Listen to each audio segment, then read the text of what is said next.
How to set up new Trust Wallet account. Hi everyone, in this video I'm going to show you the ways to set up a new Trust Wallet account.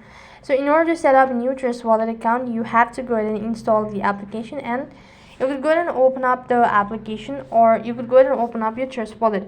So in my case, I already have an account, but then if you wish to go ahead and create on multiple assets, then you could go ahead and press the gear icon and go to wallet, and from here you could go ahead and press the plus icon from the top right, and you could go to create new wallet. You could either create a secret phrase or the Swift. You could go ahead and press that and click on create.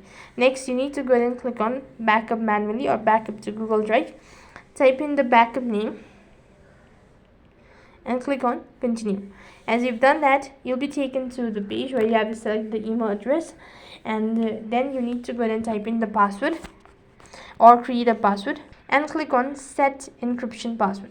Now once again, you need to go ahead and type in that or confirm it. Now it's going to take you to the next field when you're done confirming or creating a new password. So here you could go ahead and press the save button, and as you can see that you've successfully created your Trust Wallet account or a new Trust Wallet account. So by following the steps, you should be able to create a new Trust Wallet account. That is all for this video. I hope the video was helpful. Make sure to like, share and subscribe to our channel. Thank you for watching. See you in the next video.